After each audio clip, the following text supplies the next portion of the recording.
నా కుటుంబానికి ఏ హాని జరగడానికి వీల్లేదు. నువ్వే కాపాడాలి.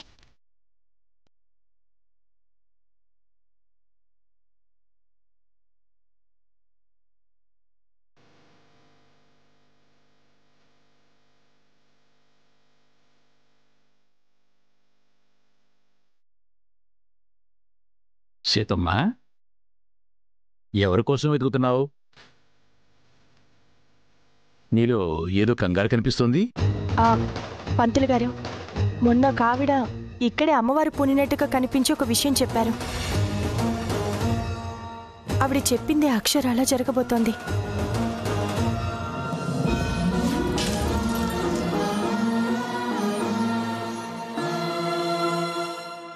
ఆవిడ చెప్పింది అక్షరాల జరగబోతుంది అనడానికి ఈరోజు నాకొక నిదర్శనం కనిపించింది. అందుకు పరిష్కారం కూడా ఆవిడే చెప్తారు అని నమ్మి కంగారుగా వెతుకుతూ వచ్చాను. అసలు ఆవిడెవరు పంతులు గారు? ముఖమంతా పసుపు, రూపాయి కాసంత కుంకుమ, ఎర్రని కళ్ళు. ఆవిడ్ని చూస్తేనే అమ్మవారి రూపమే స్ఫూర్తిస్తున్నట్టుగా అనిపిస్తుంది. ఆవిడికి ఈ గుడే నివాసం అమ్మా. అమ్మవారే తల్లి. అమ్మవారి సేవే తన ధ్యాస. భక్తి శ్రద్ధలతో అమ్మవారికి సేవ చేస్తూనే ఉంటుంది. ఇక్కడే ఎక్కడో ఉంటారు. చూద్దాం పదమ్మా. సీత,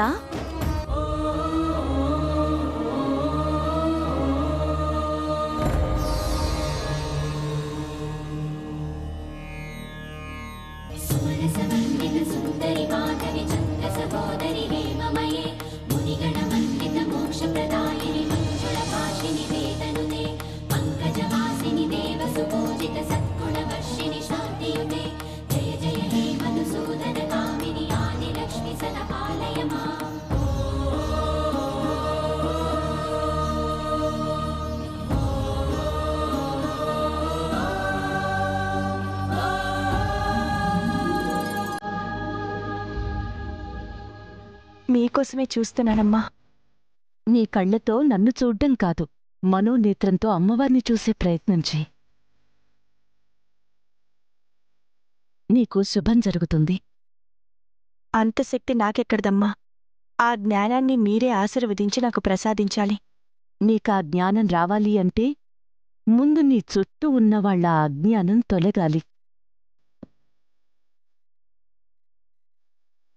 వాళ్ళు సంప్రదాయ విలువలు తెలుసుకోవాలి. ఆడవాళ్లు పాటించాల్సిన నియమాలు తెలుసుకోవాలి. అప్పుడే జగజ్జనని ఆశీస్సులు పుష్కలంగా ఉంటాయి.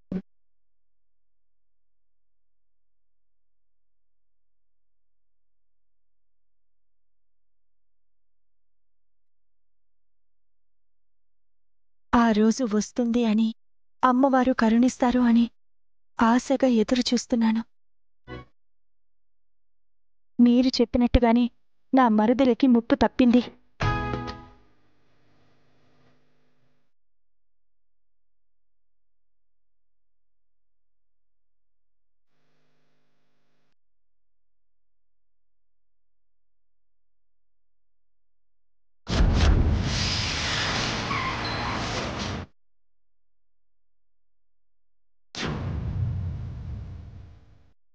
పెద్ద ప్రమాదం తప్పి ప్రాణగండం నుంచి బయటపడ్డారా?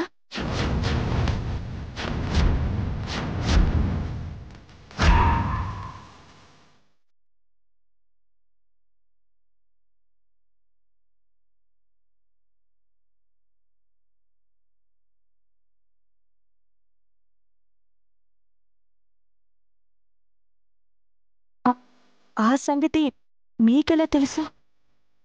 ప్రత్యేకించి చెప్పాలా సీత? నీ కళ్ళల్లో కంగారు, నీ ముఖంలో భయం, అన్నిటికీ పరిష్కారం దొరుకుతుందో లేదో అన్న ఆందోళనే వాస్తవాన్ని తేటతెల్లం చేస్తున్నాయి.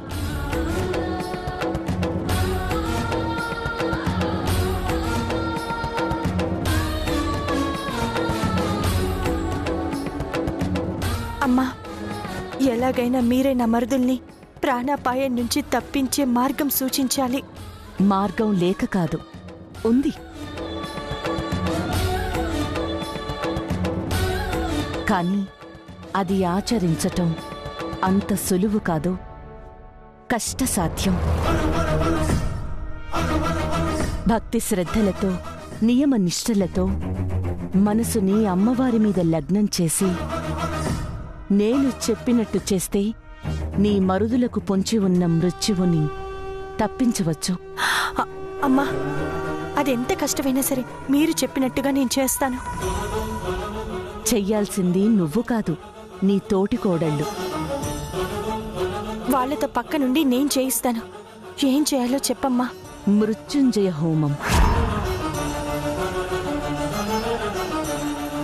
హోమం మొదలుపెట్టాక పూర్తయ్యేంత వరకు అడుగడుగునా ఆటంకం పలకరిస్తూనే ఉంటుంది. మీ గ్రహబలాలు క్షీణించి మీ మరుదులని ప్రమాదం వైపుకి పరిగెత్తిస్తూనే ఉంటాయి.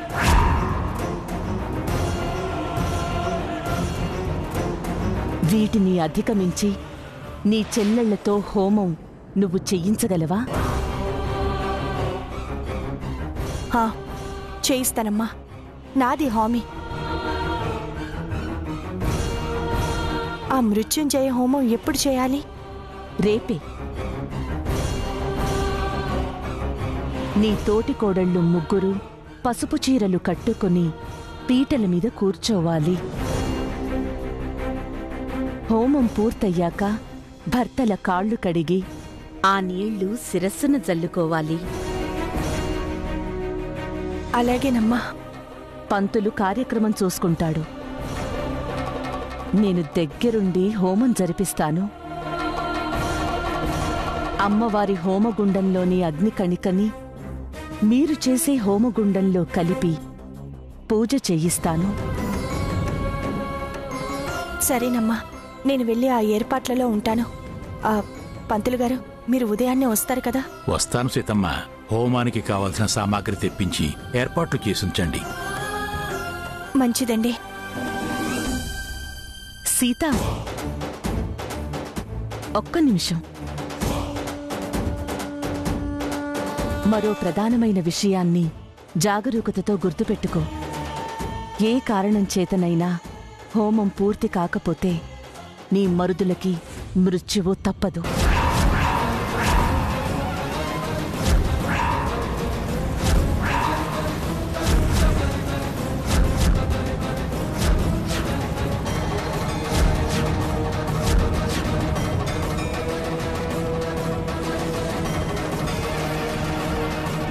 లేదమ్మా, ఎలాంటి ఆటంకం లేకుండా హోమం పూర్తి చేయిస్తాను. మంచిది. వస్తానమ్మా.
అన్నయ్య ఈ టాబ్లెట్లు వేసుకో.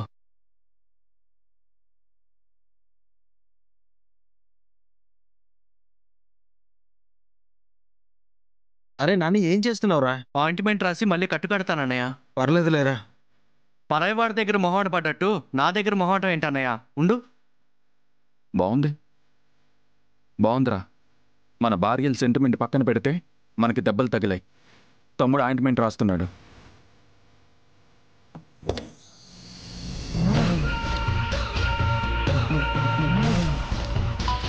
అరే నాన్న ఒక నిమిషం.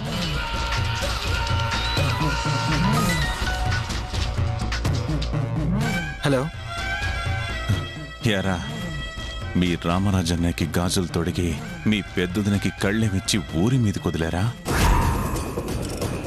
రేయ్ ఎవడ్రా నువ్వు? పిచ్చి పిచ్చిగా మాట్లాడుతున్నావు. నేనెవడిని అని కాదురా, ముందు మీరెవరో తెలుసుకోండి. మగాళ్ళ లేక ఆడంగెదవలా?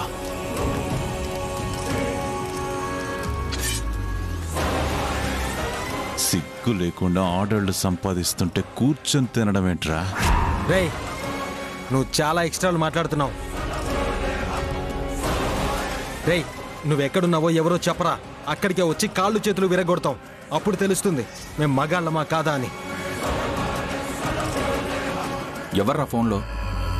ఎవడో అన్నయ్య నోటికొచ్చినట్టు మాట్లాడుతున్నాడు. ఏది ఇటివు. రైట్, ఫోన్ చేసి వాగడం కాదు. నీకు దమ్ముంటే నువ్వెవడో చెప్పరా. అబ్బచ్చా, ఇంట్లో పెళ్ళాల ముందు నోరు లేవదు గాని నా మీద ఎందుకురా నోరేసుకుని పడిపోతున్నారు?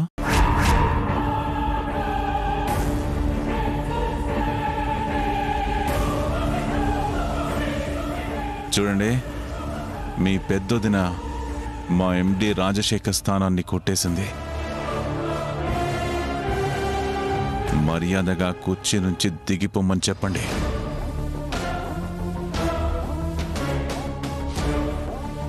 లేదంటే ఆయన ఊరుకున్నా మేం ఊరుకోం.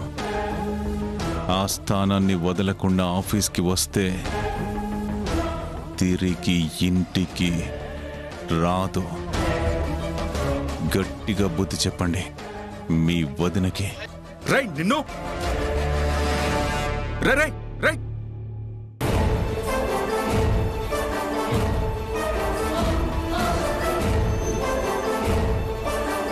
ఏమంటున్నాడన్నయ్య వాడు? వదిన్ని ఎండీ సీట్ వదిలేసుకోమని వార్నింగ్ ఇస్తున్నాడ్రా. వదిన గురించా? అవునరా. రే నాని, ఆఫీస్లో ఎవరితో ఉన్న ప్రాబ్లం ఉందా? మీ ఎండీ రాజశేఖర్ ఎలాంటి వాడరా? ఎండి గారు చాలా మంచివారు అన్నయ్య. మా ఆఫీస్లో కూడా ఏ ప్రాబ్లమ్స్ లేవే.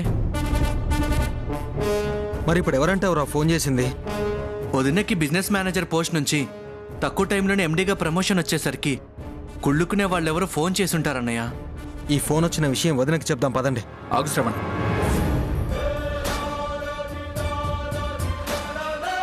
వదినకి చెప్పడం కంటే ముందు వాడెవడో తెలుసుకుందాం.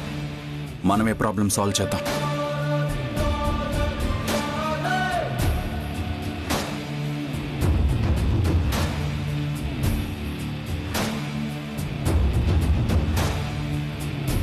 మీరు కాల్ చేస్తున్న నంబర్ ప్రస్తుతం స్విచ్ ఆఫ్ చేసి ఉంది. ఫోన్ స్విచ్ ఆఫ్ చేశాడ్రా వీరికేదవా.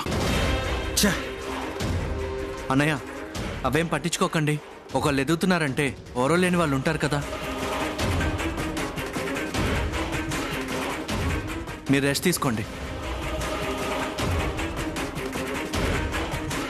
ఒరే శ్రవణ్, ఆఫీసులో వదినకి ఎలాంటి ప్రమాదం రాకుండా మనమే చూడాలి. అలాగే అన్నయ్య. సీత, నీకు భయం అంటే ఏంటో తెలీదు అని నాకు తెలుసు. అందుకే నీ మరుదులని బెదిరించాను. వాళ్ళే నిన్ను నా దారికి తీసుకొచ్చి నా ఎండి సీట్ నాకొచ్చేలా చేస్తారు.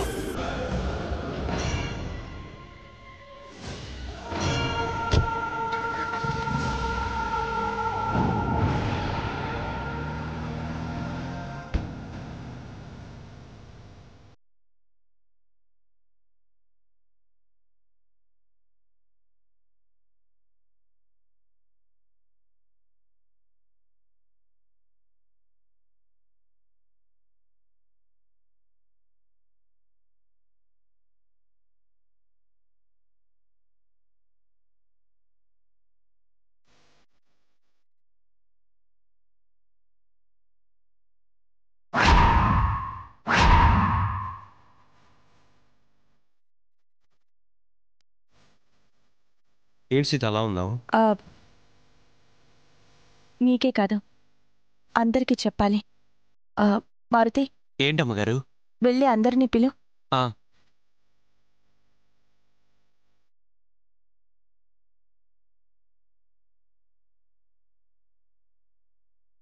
ఏదైనా ప్రాబ్లమా సీత?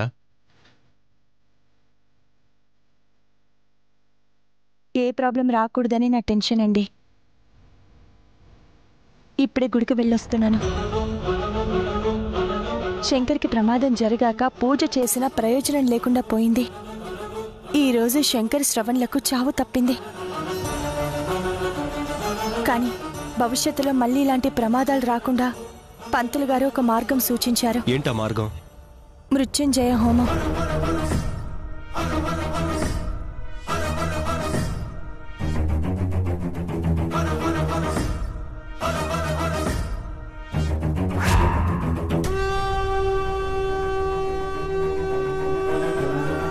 అవునండి, రేపు మన ఇంట్లో మృత్యుంజయ హోమం జరిపిద్దాం. అక్క, నువ్వు ఊరికే ఉండలేవా? ఎప్పుడు చూసినా పూజలు హోమాలు అని అనవసరమైన ఆర్భాటాలు చేస్తూనే ఉంటావు. అసలు ఇప్పుడు మృత్యుంజయ హోమం చేయాల్సిన అవసరం ఏముంది? ఇప్పటికిప్పుడు హడావిడి చేసి ఇంటి కోసం నేను చాలా చేస్తున్నాను అని పెద్దను నిలబెట్టుకోవాలి కదా.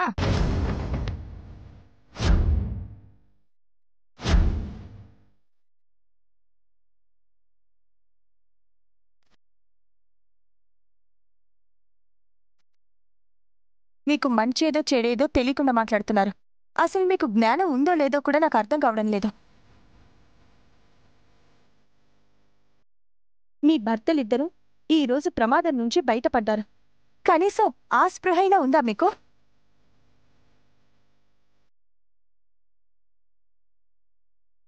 నేను హోమం చేసేది నా పెత్తనం నిలుపుకోవడానికో మీ మీద అధికారం చెలాయించడానికో కాదు. మీ భర్తలకి ప్రాణగండం రాకుండా ఉండడానికి.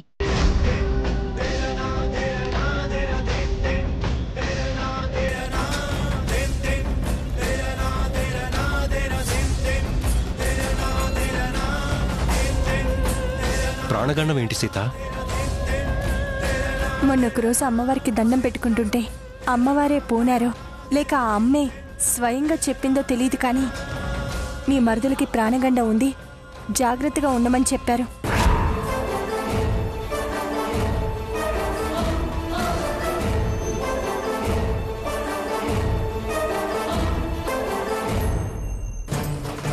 నేను కళ్ళు మూసి కళ్ళు తెరవగానే ఆవిడ మళ్ళీ నాకు కనిపించలేదు.